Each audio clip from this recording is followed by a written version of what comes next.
ሰላም እንዴት ናችሁ? የኤሲዲቲው ነው። በዛሬ የምናየው የሜክ አጠቃቀም ቀጣዩን ክፍል ነው። የሁለተኛ ቪዲዮ ነው ይሄኛው። ክፍል 2 ነው። የመጀመሪያውን ክፍል ያላያችሁ ካላችሁ ዲስክሪፕሽን ቦክስ ውስጥ አስቀምጥላችኋለሁ። እንዲሁም ቻናላችን ላይ ኤሲዲቲው ብላችሁ ገብታችሁ ታገኙታላችሁ። የሜክ የመጀመሪያው ክፍል ይሄ ቀጣዩ ክፍል ነው። ከ5ኛ እስከ 11ኛ ድረስ ያሉትን እናያለን። ከ1 እስከ 4 በመጀመሪያ ቪዲዮ አይተናል። ሜክን እንዴት አድርገን ልንጠቀም እንችላለን የሚለውን ነገር በቀጣይ ከ5 እስከ 11 ያለውን በዛሬ ቪዲዮ እናያለን ማለት ነው። በቀጥታ ወደ ትምህርቱ ከመሄዳችን በፊት ይህን ቻናል ሰብስክራይብ ያላደረጋችሁ ካላችሁ ሰብስክራይብ በማድረግ የኛ ቤተሰብ ይሁኑ። እንግሊዘኛን ቀለል ባለ መንገድ እንማማራለን። በቀጥታ ወደ ትምህርቱ እንሄድ እስቲ። በአምስተኛ ደረጃ ላይ ሜክን የምንጠቀመው to force someone to do something ምንድነው? የሆነ ሰው የሆነ ነገር እንድታደርጉ ሲያስገድዳችሁ ነው ይሄንን ነገር የምትጠቀሙት። እስቲ ኤግዛምፕል እኔ you can't make me go ትላላችሁ በንዴት ልታስኬደኝ አትችልም ለማለት ስንፈልግ ነው። እዚህ ጋር የሆነ ሰው አስገድዷችኋል፣ ኢንፎርስ እያደረጋችሁ ነው። እናንተ ምንድነው የደረሰባችሁን ጫና ለመግለጽ ነው ማለት ነው የምትጠቀሙት። ይሄንን ሜክ የሚለውን በአምስተኛ ደረጃ የምትጠቀሙት እየደረሰባችሁ ያለውን ጫና ለመግለጽ ነው።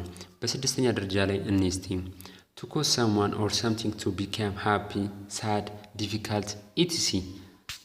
ይህ ደግሞ ለምንድን ነው የምንጠቀመው?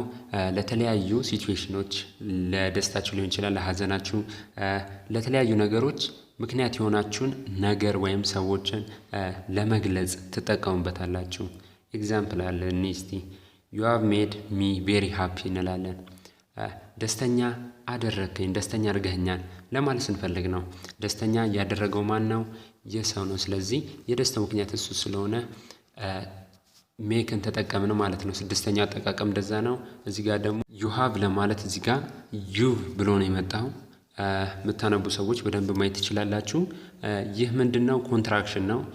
ብዙ ጊዜ እንግሊዘኛ ላይ አብዛኞቻችን እንዳንረዳ ከሚያደርጉ ነገሮች አንዱ ኮንትራክሽኖች ናቸው። ኮንትራክሽኖች ብዙ አይነት አገላለጽ አላቸው፣ በጣም ብዙ ናቸው። እነዛን ነገሮች እንግሊዘኛ እንዳንረዳ ያደርጉናል። you have ለማለት you ብለው ያነቡልናል። they are ለማለት their ብለው ያነቡልናል። he is ለማለት his ብለው ያነቡልናል። I am ለማለት I am ብለው ያነቡልናል።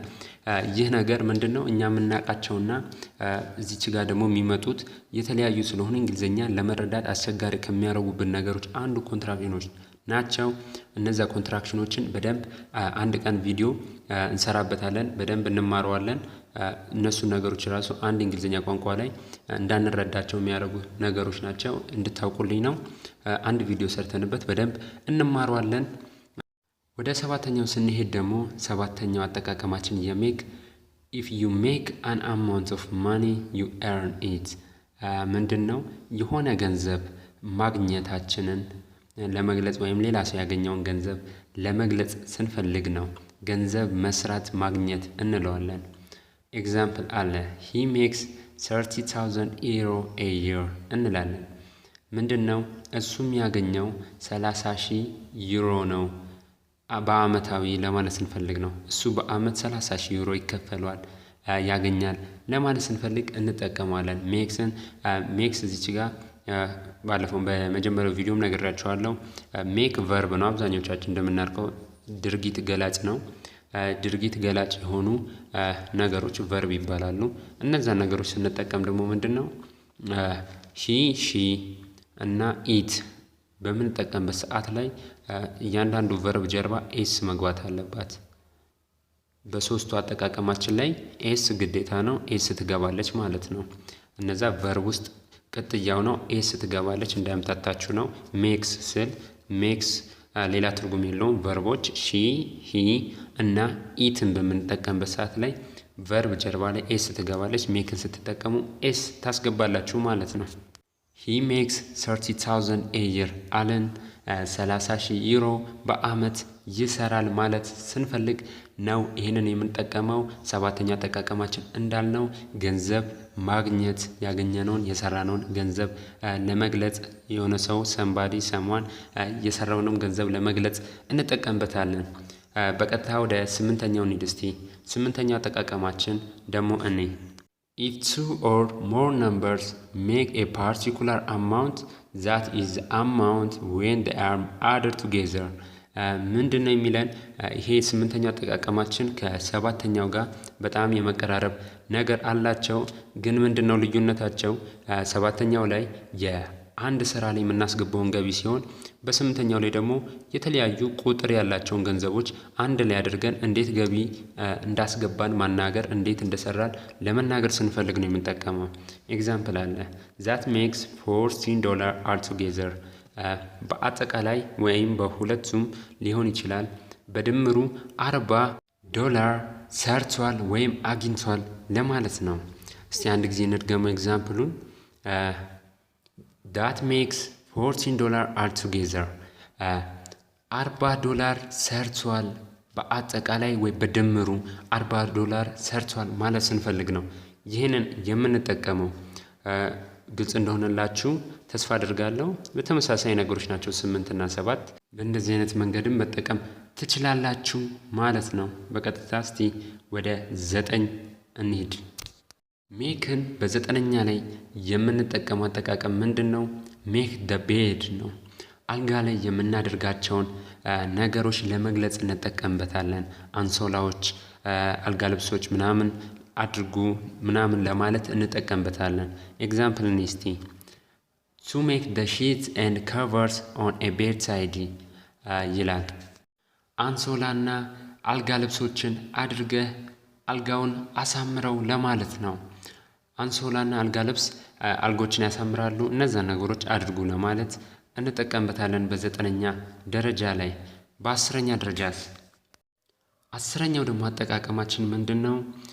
ሜክን የሆነን ድርጊትን በሰዓቱ አድርጎ ለመጨረስ ስንፈልግ የምንጠቀመው አጠቃቀም ነው።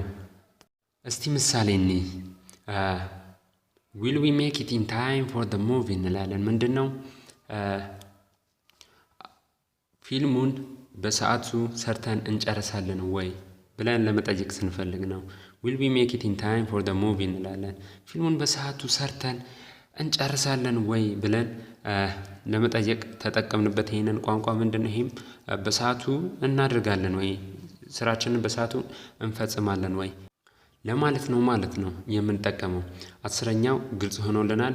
አንድን ድርጊት ለማከናወን በሰዓቱ በትክክል ለማከናወን የምንችላቸውን ነገሮች ለመግለጽ እንጠቀምበታለን ማለት ነው። ወደ 11ኛው እንሂድ እስቲ። 11ኛው ደግሞ አጠቃቀማችን ምንድነው? ቱ ቢ ሰክሰስፉል ስኬታማ መሆን ለመግለጽ ነው የምንጠቀመው። very few actors actually make it እንላለን።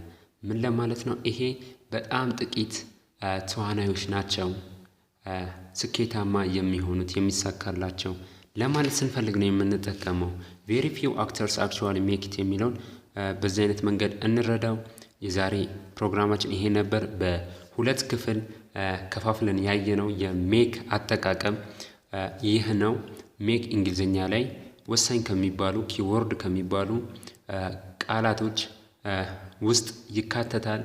ሜክን በእንደዚህ አይነት መንገድ መጠቀም እንችላለን። ስለ ሜክ በሰራናቸው ቪዲዮዎች ውስጥ ብዙ እውቀት እንዳገኛችሁ ተስፋ አድርጋለሁ፣ እምነቱም አለኝ። ይህ ኤኤስዲ ቲዩብ ነው። ወደዚህ ቻናል ለመጀመሪያ ጊዜ መጣችሁ ሰብስክራይብ አድርጉ። እንዲሁም የደውሏን ምልክት በመጫን ምንለቃቸው ቪዲዮዎች አፕዴት እንዲሆኑላችሁ ቶሎ እንዲደርሷችሁ አድርጉ። ቪዲዮ ከተመቻችሁ ላይክ ማድረግ ትችላላችሁ። የዛሬው ፕሮግራማችን ይህን ይመስል ነበር። በሁለት ክፍል ከፋፍለን ያቀረብንላችሁ የሜክ አጠቃቀም ይህ ነበር። ስለተከታተላችሁኝ አመሰግናለሁ።